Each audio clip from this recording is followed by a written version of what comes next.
How's it going, guys? In this video I'm going to be showing you how to service your Mitsubishi Outlander. This is a 2016 model and it is a diesel.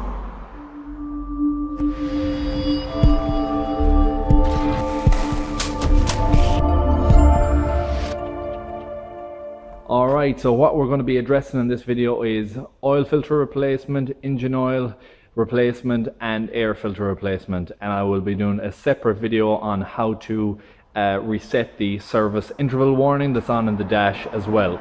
So let's get into it. Alright, so I now have the vehicle up in the air and I am going to go about removing this bottom cover. So we have 10mm there, we have another 10mm there, there's two 10mm at the front, and then we just have some button clips that need to be removed. You can see it up there.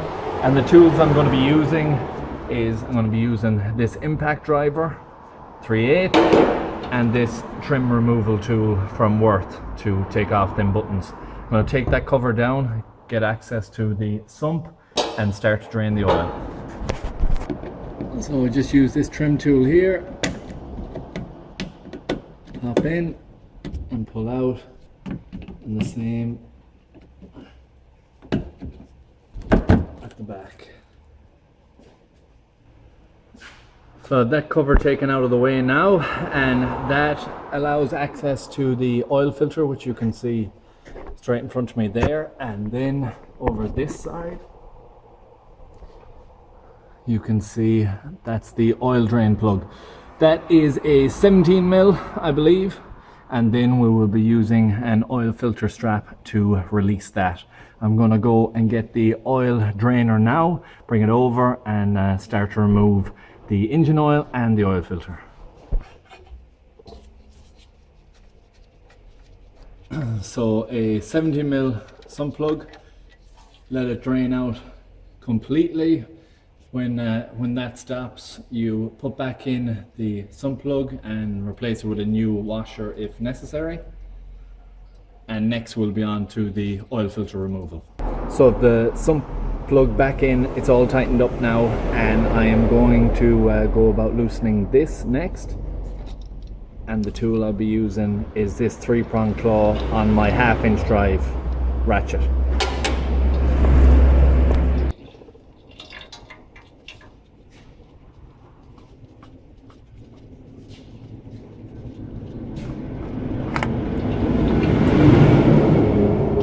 New oil filter to go back up. Just put a little film of oil across the seal and then clean up here and pop it back up.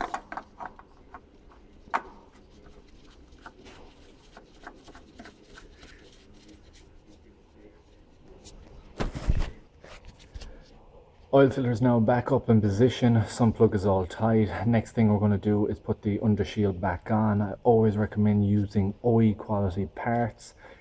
Pure flux oil filter is in this one, and also a Hearth and Bus air filter was available. Both of them are OE quality. So that is it. I'm going to put the undershield up now, and then I'm going to go about topping up the engine oil, running it, re-dipping it and checking the level to make sure all is okay. I'm also going to do the air filter on the top side as well. Alright, so I have the oil put back in now, and just check the dipstick, and what I do is I leave it just below the maximum level, and then I restart the engine and leave it running for 30 seconds, turn it off, and then top up to the maximum line that's needed. Make sure that you use the correct grade oil for your particular climate. If you are unsure what that is, just ring your local motor factors, they will be able to give you the information on that. And the next thing I'm going to do after topping this up is the air filter, which is over this side here. Now I'm going to have the air filter, 2 clips, that one, and then there's 2 mounting brackets at the back, so you lift up and you pull forward and they will come out. So there's securers at the back as well that it slots into. See at the back there, you can see the retainer clips that it's held down into. I'm just going to blow out this air box now before I fit the new air filter to it. Airbox is now cleaned out, and I'm going to go about installing the new air filter now. Just want to give you a closer look at the back clips on the airbox, as they are quite difficult to put in. You can make it easier by detaching the box from the air pipe itself. I'll just go over here. If you disconnect this here, this can leave this more free and make it easier, but it is doable. The clips just can be quite awkward to locate down, so you have to, if you see down in this position here, that needs to go below and then in, and then they slot into place, so it's kind of lifted up at the front and pushed down at the back.